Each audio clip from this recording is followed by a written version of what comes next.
Bonjour, nous sommes au site du Grand Morne à Sainte-Clotilde-de-Beauce dans la MRC des Appalaches. Je suis avec M. David Trépanier, conseiller municipal. Bonjour, Mme Nadia Ducharme, présidente du comité de développement, et M. Jacques Lucier, membre du comité de développement. Bonjour. Merci d'être là avec nous. Ça fait que M. Trépanier, je vais commencer avec vous. Quel est le rôle du conseil municipal ici pour la sauvegarde de ce beau milieu-là du Grand Morne? Le conseil municipal a beaucoup à cœur le Grand Morne, considérant le fait qu'il regorge de ressources, aussi bien au niveau naturel que sportif. Et de là, le comité municipal chapeaute le comité de développement qui, lui, s'occupe de gérer un peu, si on pourrait dire, le Grand Morne. Et il y a beaucoup d'attraits ici, hein, en dehors de la randonnée. Voulez-vous nous jaser? À quoi s'attendent les randonneurs? Il y a un club de vol libre qui vont faire beaucoup de parapente, de deltaplane. Il y a un club d'escalade.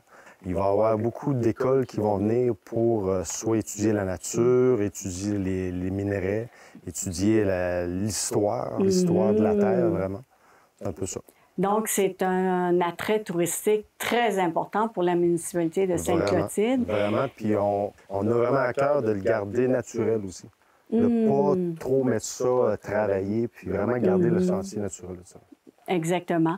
C'est ce que les randonneurs recherchent aussi quand on se retrouve en pleine nature, quand on peut s'évader un peu du stress de la ville. C'est bien important. Donc, c'est une grande priorité pour le conseil municipal. Vraiment. Parfait. Et Mme Ducharme, en tant que présidente du comité de développement, dans les 3 dernières années, je pense qu'il y a eu beaucoup d'améliorations. Voulez-vous nous en parler un peu? Oui, on a eu beaucoup d'investissements de fait pour notre pavillon d'accueil, pavillon éducatif qui va pouvoir accueillir des jeunes scolaires. On a comme projet d'avoir comme des pancartes comme ça ici, là, pour expliquer la faune, la flore. Des panneaux d'interprétation. Oui, exactement. Puis on veut avoir une télévision qui va mettre en boucle un petit vidéo, là, qu'on voit toutes les installations aussi, là. Ah, mais c'est un bel investissement. Ça, c'est surtout notre projet futur, disons. Puis c'est ça, là, on a plusieurs projets encore pour le Morne, là. Il y a les campings qu'on a eus, c'est nouveau, ça, de ce printemps. Les plateformes. Les plateformes, oui. Il y a beaucoup de gens qui aiment ça, faire du camping. C'est vraiment sauvage. Puis, ça, ben, on a eu nos bancs d'étoiles. Les gens adorent ça. Puis des fois, moi, j'en parle. Puis les gens connaissent pas ça. Fait qu'on est comme un site qui a ça un petit plus, là. Effectivement, les chaises pour l'observation des étoiles, on en a 4, si je ne me trompe pas. Et c'est un attrait que j'ai vu à nulle part et c'est très intéressant.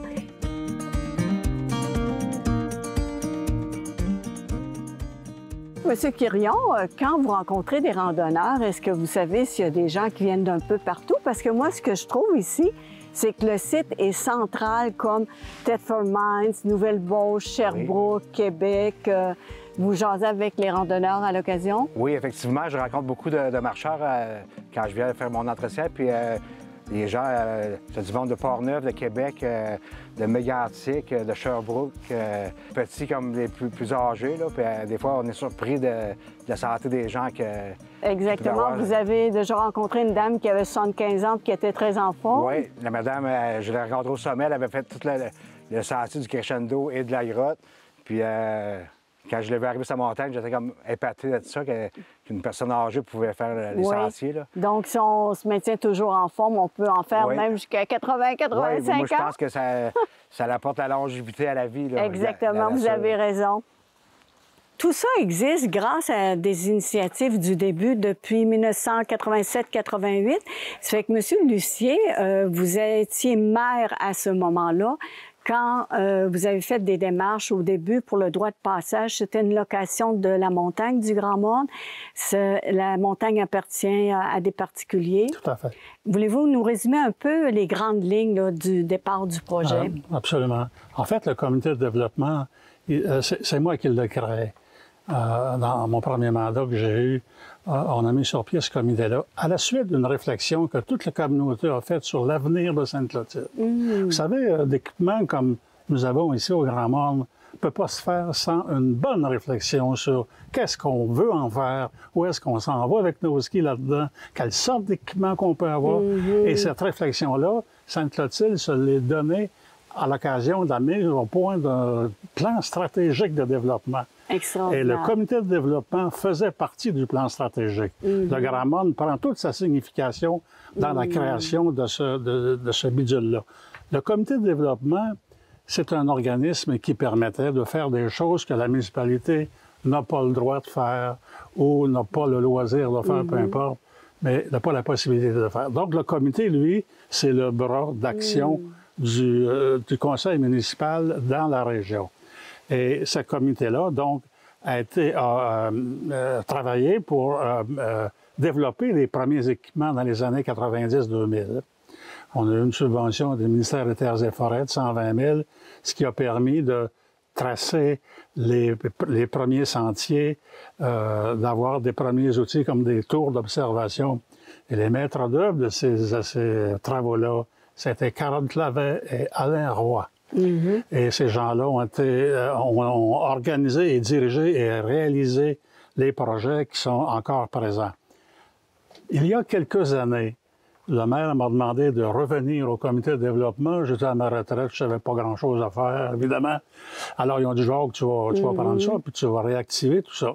Et c'est ce que j'ai fait.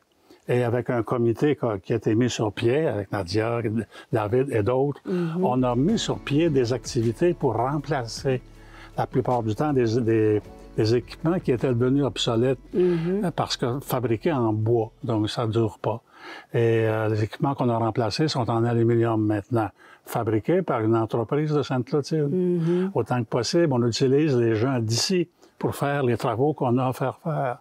Donc, on a un certain nombre de travaux qui se sont effectués de l'ordre on a pu ramasser plus que 400 000 $ d'équipements réalisés à date et dans l'année qui s'en vient.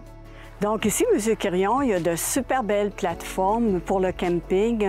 Vous avez construit ça à quel moment?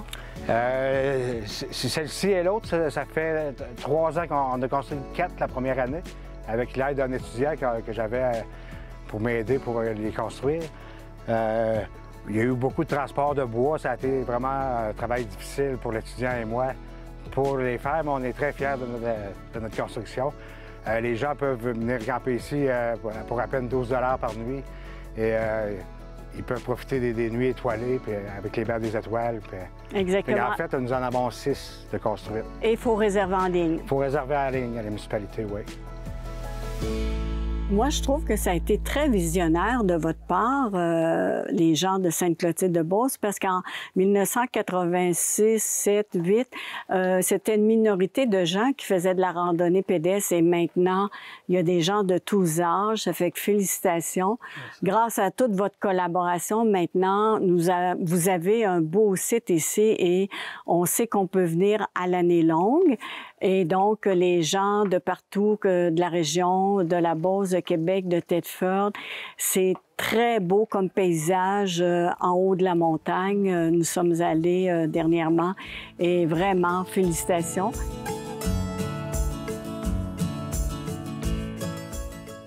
Oui, M. Quirion, ici, on a la grosse falaise du monde. Qu'est-ce qui se passe de particulier? Oui, ici, dans cet endroit-là, on a un site de nidification du faucon pèlerin. Presque à tous les ans, on a des couples de faucons qui viennent faire le petit ici. Puis c'est des sections qui sont fermées à l'escalade dans ce temps-là. Et cet été, est-ce que vous en avez vu? À certaines occasions, on les voit. L'année passée, les faucons étaient perchés ici, justement, en face du banc. On les voyait presque à tous les jours, là, venir à leur nid, là. Ça fait que les gens qui viennent, ils les voyaient? Oui, les gens qui passent puis ils observent un peu, ils peuvent les découvrir. Intéressant. Oui. Aussi, nous avons le ministère de la Faune qui vient régulièrement tous les ans pour dénombrer le nombre de faucons qui nichent aux mornes. Alors, l'espèce est très bien suivie en Beauce ici, là. On est très content de tout ce qu'on a fait jusqu'à maintenant, puis on est content d'avoir du monde de partout. On a des commentaires sur le site Internet puis sur le Facebook, là. Les gens viennent prendre des photos, puis ils mettent ça, puis c'est que des bons commentaires. Fait que pour nous, là, c'est encourageant de continuer puis de redonner aux citoyens. Exactement. Si je peux me permettre d'ajouter aussi que pour l'avenir, on a beaucoup d'idées. Et entre autres, il faut absolument qu'on s'organise pour avoir des gens à temps plein qui vont venir animer et occuper le Grand Morne, ce que nous n'avons malheureusement pas actuellement. Même si le site est fréquenté 12 mois par année, on l'ouvre officiellement 3 mois, mais les gens viennent quand même. Donc, il nous faut quelqu'un à temps plein. Je pense aussi qu'il faut une nouvelle organisation dans le futur, plus immédiat, qui va venir gérer les activités de la montagne. Et un organisme qui va être supramunicipal, c'est-à-dire qui va aller chercher des collaborations régionales et même nationales. Parce que le Grand Morne va se développer encore s'il accède à une organisation de tel type, pour lui permettre justement d'avoir un lien beaucoup plus direct entre sa gestion et la réalité de tous les jours. Vous avez entièrement raison. Moi, je trouve que c'est un bijou ici pour les amants de plein air. Ça fait que vous avez entièrement raison. Merci, au plaisir. Merci. Merci bien.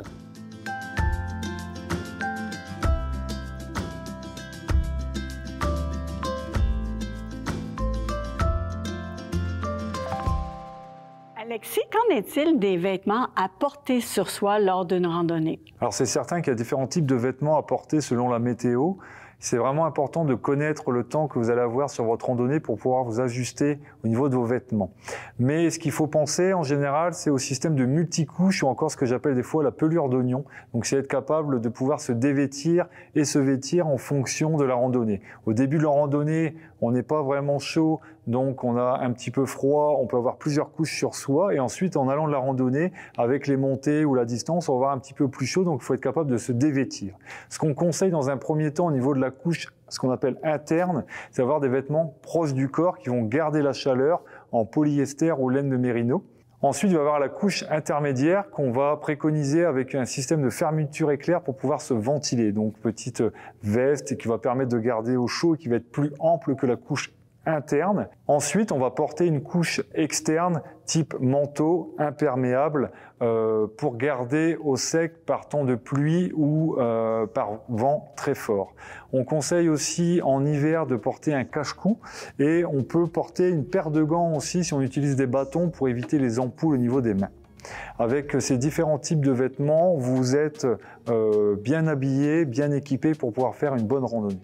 Et Alexis, au niveau des chaussettes, quels conseils tu nous donnes pour que nous soyons confortables dans nos espadrilles?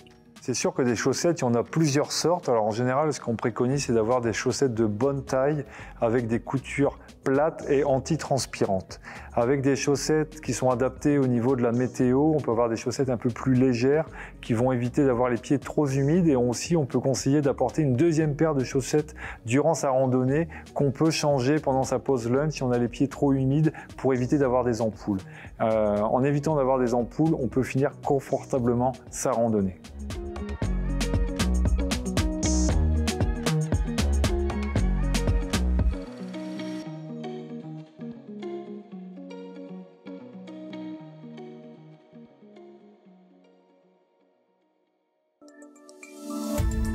Cette émission d'Accès est appuyée par Cogeco et est rendue possible grâce à la collaboration de la communauté avec Nous TV.